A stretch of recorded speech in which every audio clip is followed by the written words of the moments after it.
Bonjour, c'est une petite vidéo consacrée au masque, notamment plus dans la vidéo, parce que je peux vous montrer des choses en animation pure.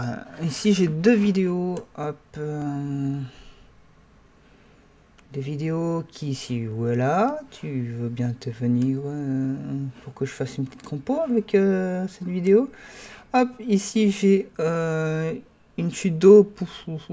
Et l'idée de la chute d'eau, c'est que bah, on va partir du principe que ça a été filmé par un drone. Et ici, par exemple, j'ai une vidéo de drone. Alors, la première vidéo en 4K, la deuxième elle est en 1080p. Vous inquiétez pas, je bosse sur de la 4K, c'est tout à fait normal. Et si vous voyez que le drone il bouge pas, bah, comment ils ont procédé, c'est ils ont fait des images de drone, ils ont rajouté en fait le drone par dessus. Hein. Donc le drone, moi je veux le récupérer, ce drone là qu'on voit ici.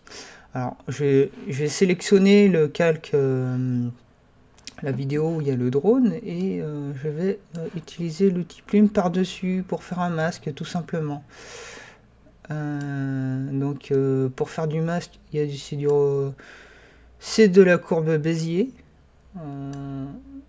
C'est de la courbe Bézier qu'on utilise énormément quand on est graphiste. Énormément en motion design, puisque le motion design c'est du graphisme avant tout.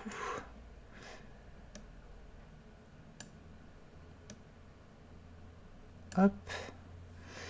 Ce qui veut dire que si vous êtes dans de l'audiovisuel, ce qui moi à la base c'est pas mon cas, mais que vous n'aimez pas la courbe Bézier, vous demandez à un motion designer de faire le motion design à votre place. Dans l'autre cas, vous avez besoin de faire du motion design vous-même parce que vous êtes freelance ou autre. Et ben faut vous faire violence. Vous ne voulez pas vous faire violence. Vous ne voulez pas faire appel à un motion designer, à un graphiste. Bah, je pense qu'il faudra penser à une reconversion. Hop.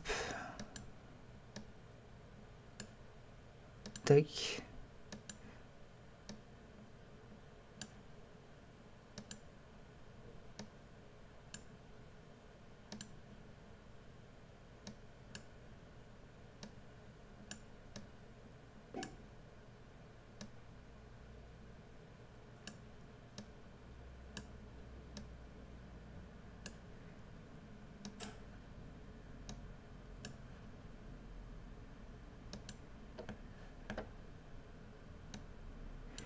Voilà, qui est plutôt pas mal. Voilà que quand je vais le fermer, boum, voilà, j'ai isolé mon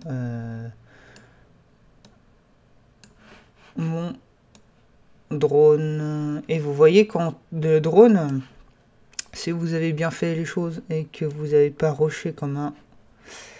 Vous n'êtes pas amusé à enlever ça, ces parties-là. Il y a des parties ici qu'on... Hop, à l'intérieur qu'on va enlever. Quand vous faites ça, d'emblée, vous avez tracé votre masque, mais rien s'en va. Rien ne s'en va. Pourquoi rien ne s'en va? Par une pure et simple raison qu'il faut utiliser des modes de fusion. Alors du coup, vous cliquez sur la petite flèche en bas, petite flèche ici, vous avez tout en addition, bah, les deux derniers masques, vous les mettez en soustraction. Boum, et là du coup, on voit la chute d'eau derrière. Alors normalement, quand vous voulez faire ça correctement, vous zoomez bien dedans. Et vous faites ça au pixel près, mais moi j'ai pas le... Si je m'amuse à faire ça, ça va faire des vidéos qui durent des plombes. Là c'est bon, là c'est plutôt bon. Admettons vous êtes un hardcore niveau du réalisme et que vous voulez réutiliser, je mets des guillemets, hein, vous voulez réutiliser les hélices qui existent déjà. Moi je le ferai pas parce que je pense que c'est... Personnellement, je trouve que c'est une perte de temps pour rien. Mais admettons. Le calque, c'est celui où il y a le drone en addition. Je le mets en aucun. Ici. Et l'hélice, je prends une hélice. cette hélice là, bah, je vais la détourer. Hop, hop, non. Là, je suis en train de créer un calque de forme. Je supprime ce calque là. Hop, je vais la détourer pour faire un masque, hein, tout simplement. Alors, pourquoi je vous montre ça alors que c'est pas ce que j'utilise? C'est tout simplement parce qu'il y en a qui s'amusent à... j'ai eu des étudiants quand ils faisaient ce genre de détourage, en fait. Ils s'amusaient à faire un seul masque. Et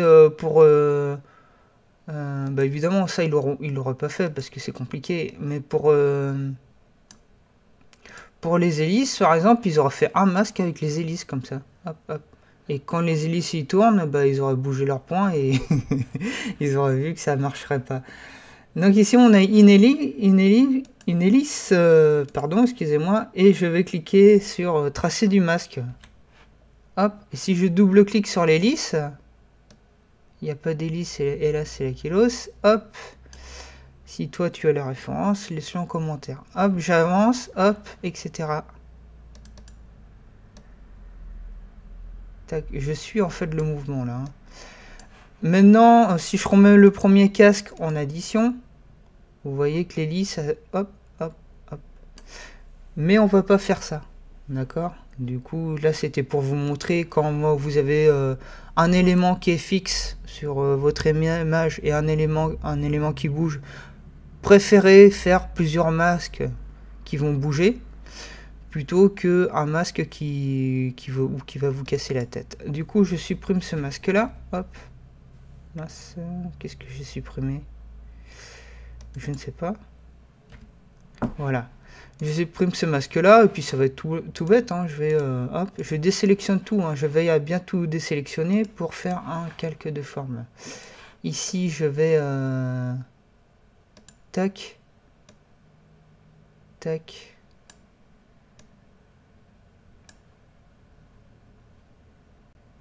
Et tac, j'ai fait une ellipse. J'ai redessiné mon ellipse. Ah ouais, ça part. Hop. Je redessine mon ellipse. Hop, là.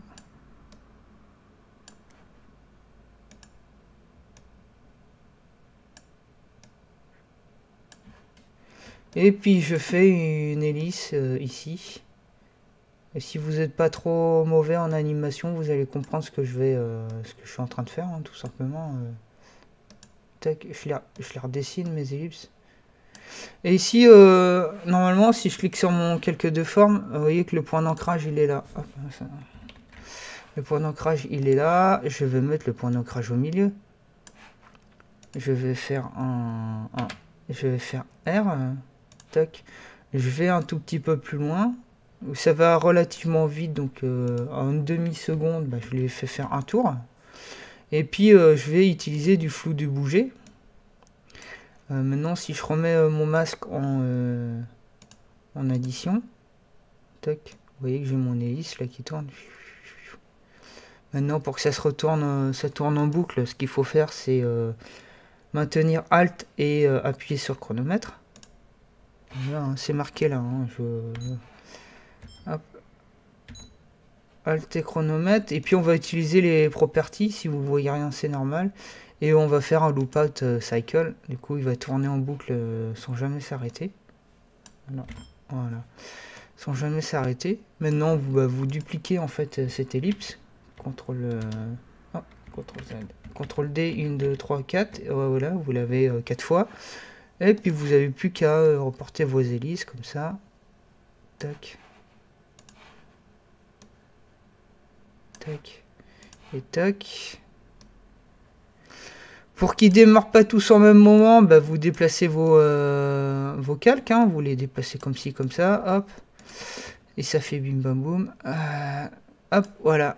Et du coup, vous avez vos... Alors, il y a une ellipse qui n'est pas au bon endroit. Hop, c'est laquelle? Je vais prendre celle-là, je vais la coller là. Et là, c'est bon, là. Vous avez votre drone qui tourne en haut. Hop. Vous voyez, ça marche plutôt pas mal.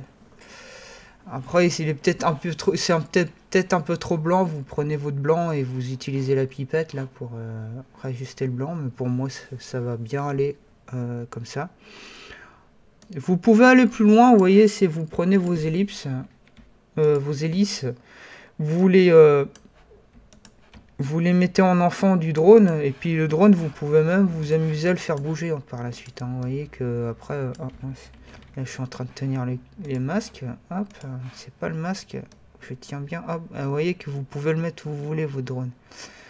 Voilà, pour ça, c'est à peu près tout. Deuxième exercice, parce que comme ça, je vais vous montrer autre chose dans le masque. Autre option en termes de masque. On va faire le tour des masques avec des exercices, hein, évidemment. Alors, pour ceux qui suivraient ça sur YouTube, pour mes étudiants, ça va être simple, ils ont les ressources. Pour ceux qui vont suivre ça sur YouTube quand je vais publier, je sais pas trop comment vous allez faire. Je trouverai un moyen de mettre les images. Pour ces images-là, c'est simple, hein, vous les avez en commentaire. Pour les autres, vous regarderez. J'essaierai de trouver un moyen de vous les mettre. Je sais plus où j'ai trouvé ces images, mais certainement sur Google, où vous trouvez l'équivalent aussi.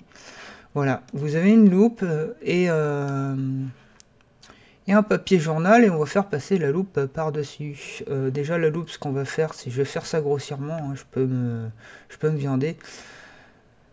Je vais utiliser l'outil plume pour faire un masque sur juste la manche. Hein. Hop, comme je vous ai dit, c'est peut-être mieux de tout séparer que s'amuser à tout détourer d'un seul coup, ça sert à rien. Vous pouvez tout simplement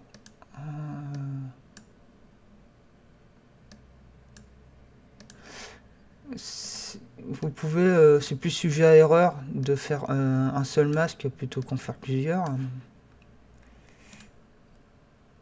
De mon avis, ce qui n'est pas forcément le cas avec la première réflexion.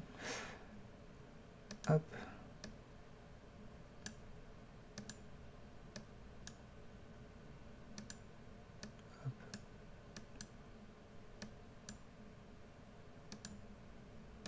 Voilà, on a une manche. Là, ce masque-là, je mets aucun. Ici, je vais faire un cercle qui fera pour la loupe, hein, tout simplement. Je vais faire CTRL R. On peut le faire partir du milieu puis l'étendre. Je suis pas sûr, j'utilise pas cette fonctionnalité là sur After Effects. Je sais que sur Photoshop on peut le faire. Mais moi sur After Effects, ce que je fais, c'est que je tire un trait là je tire une tangente ici et une deuxième tangente ici. Et je sais que si je pars de là et que je vais jusqu'en bas, bah, je vais tirer un cercle en fait. Vous voyez? Hop, je pars de là. Je maintiens Shift. Et boum, j'ai un cercle. Alors, ce que je peux faire, c'est que je double-clique sur ce cercle. Et je peux, par exemple, hop, essayer de réajuster un peu ce...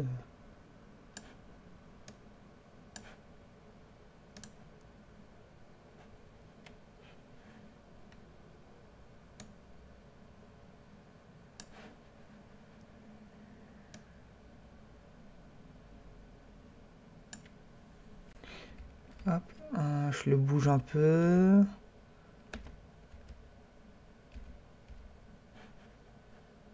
Toujours peut-être un petit peu grand. Voilà. Là, il est ajusté. Il y a le petit truc en noir. Ce masque-là, alors j'enlève hop, les réglettes, les petites réglettes. Ce masque-là, je le duplique. CTRL-C, CTRL-V. Alors, est-ce que tu veux bien me piquer?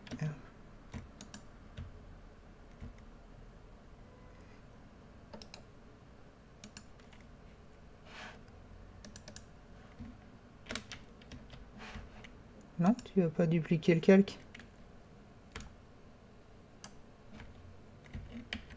Non, mais il veut pas. Mais c'est pas grave, hein, on fait un cercle à l'intérieur. Juste un peu plus petit. Hop, je resélectionne mon calque là.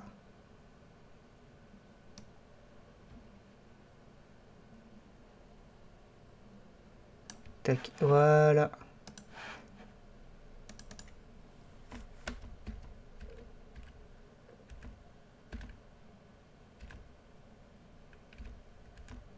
Boum.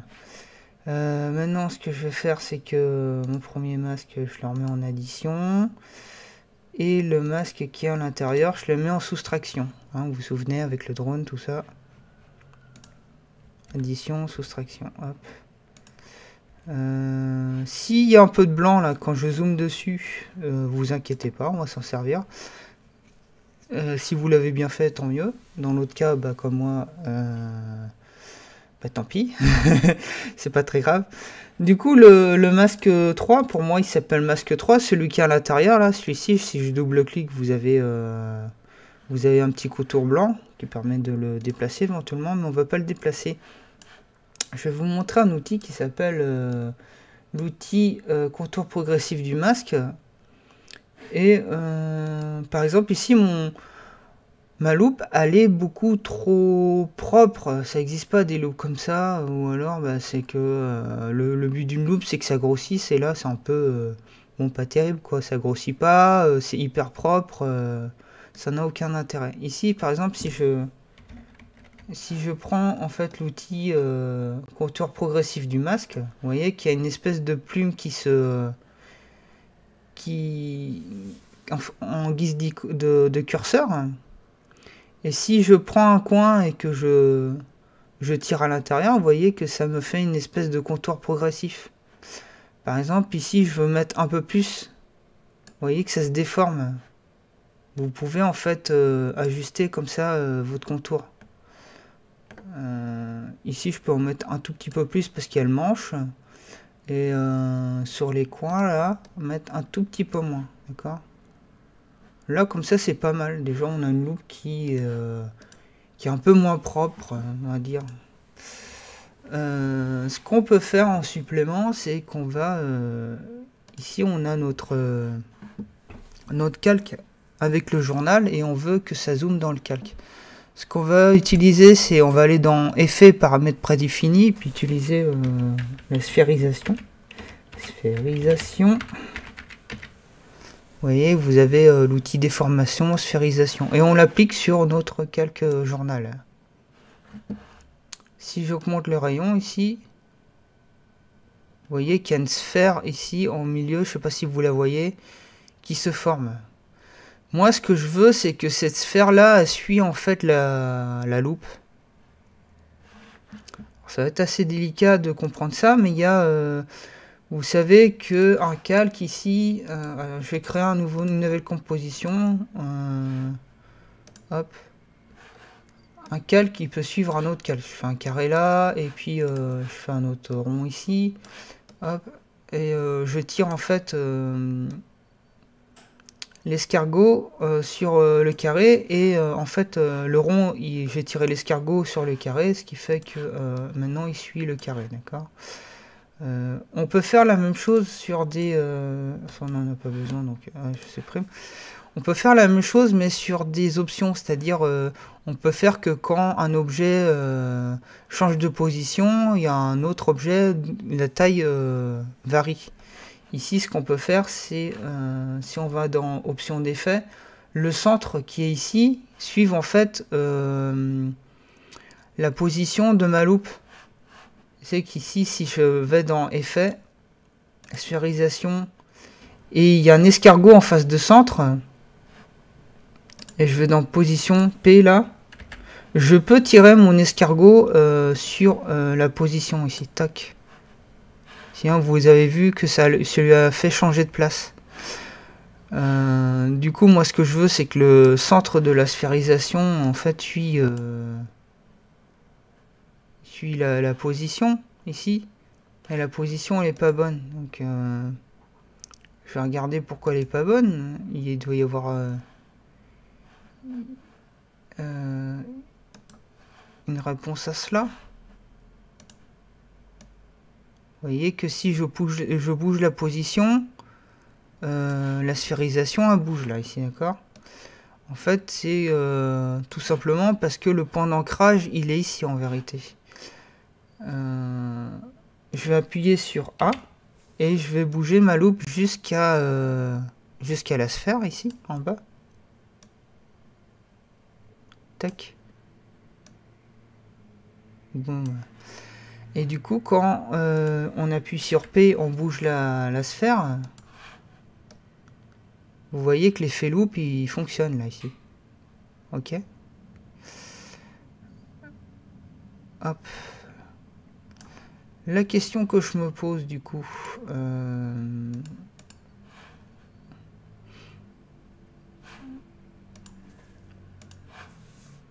La question que je me pose, là j'ai le journal, je reprends en fait le calque journal, je le mets en dessous, mais je le déplace par rapport à l'autre.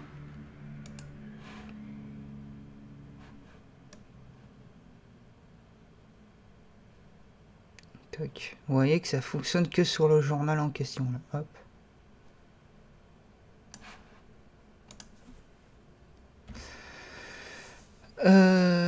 Bon, je vais vous montrer ça de manière le plus simple possible, parce qu'il y a une autre option dans le masque, mais qui moi me sert jamais. Jamais.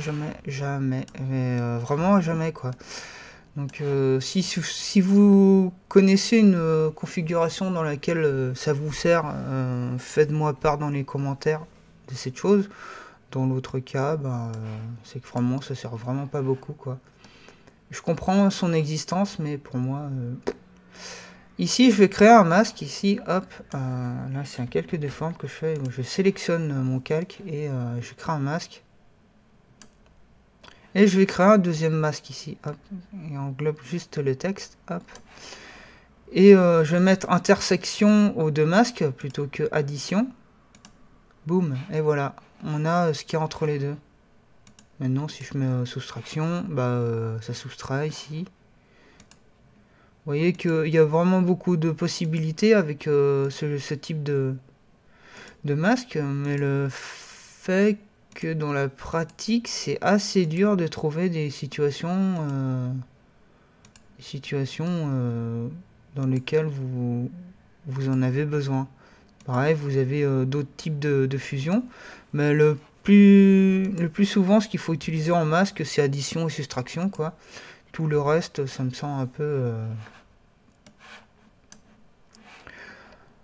ça me semble un peu superflu. Comme par exemple ici, si j'utilise éclaircir, ça doit certainement être... Là, je comprends aussi l'utilité. Hop. Éclaircir, obscurcir, différence, c'est des modes de fusion, quoi, qui m'ont jamais servi. Bon, ça va être à peu près tout. Je vais vous dire au revoir, tout simplement.